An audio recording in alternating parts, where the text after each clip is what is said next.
Good morning friends. आज का जो टॉपिक है वो है संधि ट्रीटी।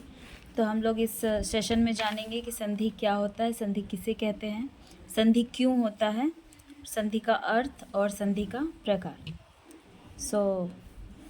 चलिए स्टार्ट करते हैं हम लोग। दुनिया में शांति बनी रहे और देश एक दूसरे की मदद करे, इसके लिए अंतर्राष्ट्रीय संधियों की शुरुआत हुई। तो अंतर्राष्ट्रीय जो संधि है उसकी शुरुआत क्यों हुई? ताकि दुनिया में शांति बनी रहे और जो एक देश है वो दूसरे देश की मदद करते रहे संधि के जरिए। ये एक तरह का समझौता होता है जिसमें दो से लेकर लगभग सभी देश शामिल हो सकते हैं। तो संधि का मतलब क्या होता है? ये एक समझौता है जिसमें दो या दो से अधिक देश उसमें शामिल होते हैं और एक दूसरे से कुछ समझौते करते हैं जिस पे वो चलते हैं और एक दूसरे की मदद करते हैं। संधि का अर्थ: अंतर्राष्ट्रीय विधि के अंतर्गत दो या अधिक देशों या अन्य अंतर्राष्ट्रीय संगठनों के बीच हुए समझौते को संधि कहा जाता है। तो ये किस स्तर पे होता है? अंतर्राष्ट्रीय स्तर पे होता है। अंतर्राष्ट्रीय विधि के अंतर्गत जब दो या अधिक देशों या अन्य राष्ट्र के संगठनों के बीच में एक समझौता होता है जिसे संधि कहा जाता है। अमेरिकी general proceedings of national academy of science, जिसका शॉर्ट नेम है PNAS, ने पिछले साल एक रिपोर्ट प्रकाशित की जिसमें दावा किया गया कि दुनिया में 2.5 लाख से भी ज़्यादा संधियां हैं जो देशों ने आपस में कर रखी हैं।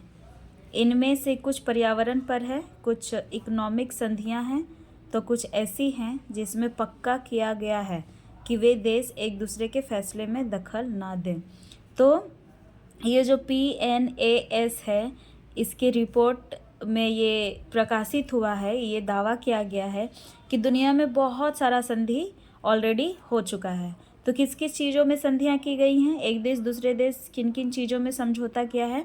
तो पर्यावरण पर समझौता किया है, या फिर इकोनॉमिक संधियाँ हुआ है, और या फिर एक दूसरे के फैसले में दखल ना दें। मतलब अगर एक देश दूसरे देश के खिलाफ कुछ लड़ाई हो रहा है, दुश्मन देश के साथ अगर लड़ाई हो रहा है तो उसके मामले में वो दखल ना दें।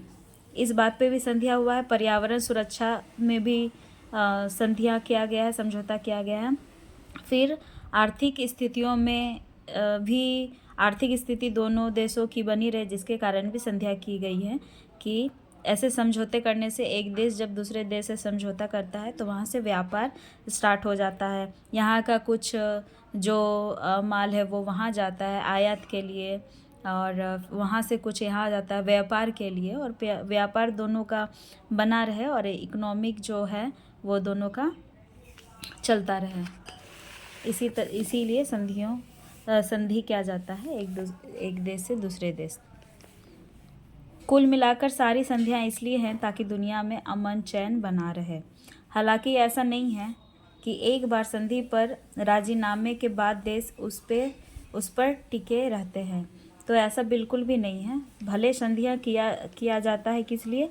अमन चैन बना रहे, लेकिन ऐसा भी नहीं है कि वो अगर एक बार समझौता कर लिया तो उससे पीछे वो नहीं हट सकता। ऐसा नहीं है, वो पीछे भी हट सकता है। बहुत बार देश संधियाँ रद्द कर देते हैं। बहुत बार क्या होता है कि जब उनको लगने लगता है कि संधि करने के बावजूद भी उस देश से कोई फ़ायदा नहीं हो रहा है तो कभी कभी क्या होता है कि वो संधियाँ रद्द भी कर देते हैं। बहुत बार वे इसका हिस्सा बन रहकर भी इसकी अनदेखी करते हैं। जैसे पर्यावरण को लेकर सैकड़ों संधियाँ हैं, लेकिन तब भी कार्बन उत्सर्जन पर काबू नहीं हो रहा है। तो ये जो पर्यावरण के नाम पे जो संधियाँ हो रहा है, लेकिन समझौते के बावजूद भी कोई भी फ़ायदा नहीं है। अभी भी बहुत सारे देशों में ऐसे फैक्ट्रियाँ हैं जिसके कारण कार्बन जो है वो उत्सर्जन हो रहा है और जिससे लोगों को प्रॉब्लम हो रहा है उससे, और पर्यावरण नष्ट हो रहा है। जनवरी 1980 में Vienna convention on law of treaties में तय किया गया कि किसी भी संधि के दौरान किन बेसिक बातों का ध्यान रखा जाएगा। तो ये जो लॉ है वो उसमें एक ट्रीटीज़ में एक संधि में तय किया गया कि एक बेसिक बातों पर ध्यान दिया गया क्या ध्यान दिया गया? इसमें नॉर्मल सी बातों पर ज़्यादा ध्यान रखा गया है। United national international law commission ने इस पर्चे को ड्राफ्ट किया। इसमें पक्का हुआ कि अगर कोई देश संधि पर दस्तखत करता है तो उसे नियम मानने होंगे। तो ऐसा नहीं है कि किसी के साथ संधि कर लिए हैं बस हो गया समझौता, ऐसा नहीं होता है। उसमें एक नियम बनाए जाते हैं, उस नियम को दोनों देशों को मानना होता है, तभी जाके संधि एक दूसरे देश के साथ होता है या समझौता होता है। हाँ, अगर कोई देश इसमें शामिल ना हो तो उस पर कोई दबाव नहीं है। अगर कोई भी दो देश अगर संधि किया है, समझौता किया है, तो उसमें जो तीसरा देश है उस पर कोई भी दबाव नहीं है कि वो नियम को माने, क्योंकि उसने संधि किया ही नहीं है। हालांकि ज़्यादातर देश इंटरनेशनल संधियां का हिस्सा बन जाते हैं, क्योंकि इसमें वे एक ग्रुप में शामिल हो जाते हैं जिससे दोस्ती बढ़ती है और आपस में मदद मिलती है। तो जो देश हैं वो एक ग्रुप बन जाता है देशों का। मतलब संधि जब होता है तो ज़रूरी नहीं है कि दो देशों के बीच ही संधि हो, ये बहुत सारे देशों के बीच भी संधियां हो सकती हैं। और अगर बहुत सारे देशों के बीच अगर संधियां होती हैं तो वो उसमें एक ग्रुप बन जाता है, उसमें आपस में दोस्ती बढ़ जाती है और फिर एक दूसरे से मदद मिलती है।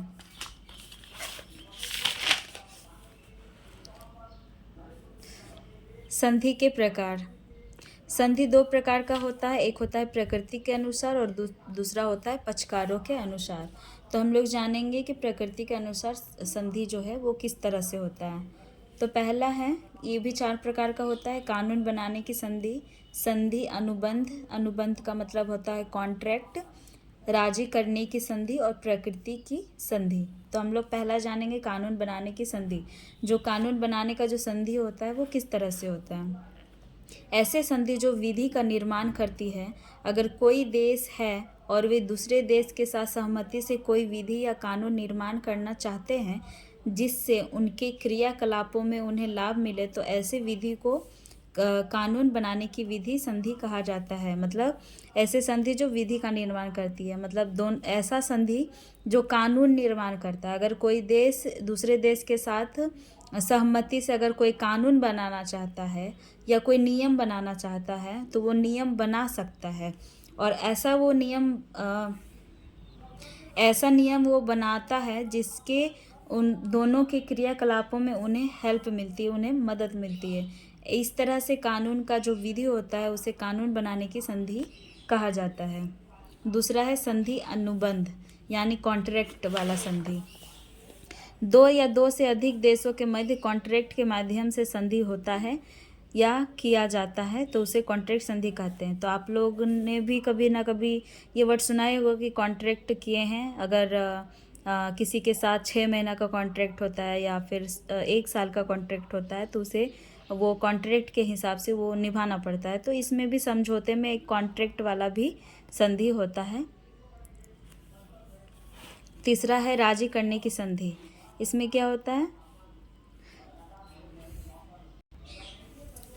तीसरा जो है राजी करने की संधि, इसमें क्या होता है, इसमें राजी करने का कुछ नियम बनाया जाता है जिसके द्वारा एक देश दूसरे देश को राजी करता है और राजी करके ही समझौता करता है। अगर किसी को अपना काम करवाना होता है, किसी दूसरे देश की हेल्प लेनी होती है किसी काम के लिए, किसी व्यापार के लिए या फिर किसी भी चीज़ के लिए, तो उसे राजी करता है। और राजी करने के लिए कुछ संधियां बनाई जाती हैं जिसे राजी करने की संधि कहा जाता है। और चौथा जो है वह प्रकृति की संधि। तो प्रकृति के लिए जो संधि बनाया जाता है, पर्यावरण के लिए जो संधि बनाया जाता है उसे प्रकृति संधि कहा जाता है। दूसरे नंबर पे पक्षकारों के अनुसार, इसके अंतर्गत 3 प्रकार की संधि होती है, एक द्विपक्षीय, निश्चित और बहुपक्षीय। ये है पक्षकारों के अनुसार संधि। द्विपक्षीय संधि, दो देशों के बीच अगर कोई करार या समझौता हुआ है तो उसे द्विपक्षीय संधि कहा जाता है। सिर्फ 2 देशों के बीच में अगर कोई करारनामा होता है या फिर कोई समझौता होता है तो उसे कहा जाता है द्विपक्षीय संधि। सिर्फ 2 पक्षों के बीच में किया गया समझौता जिसे द्विपक्षीय संधि कहते हैं। इसे लिखित रूप में स्थापित किया जाता है तथा इसमें हस्ताक्षर भी किया जाता है। इसमें दोनों देशों का हस्ताक्षर होता है और ये लिखित रूप में ही किया जाता है। इसमें विभिन्न प्रकार के मामलों के लिए संधि किया जाता है, जैसे कि क्षेत्रीय सीमाएं, व्यापार और वाणिज्य, राजनीतिक गठबंधन इत्यादि। इन कारणों के लिए ही दो देशों के बीच संधि या समझौता किया जाता है।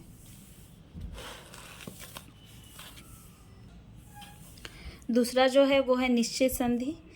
इसमें दो राज्य या दो देश एक निश्चित समय पर कार्य करने पर सहमत होते हैं।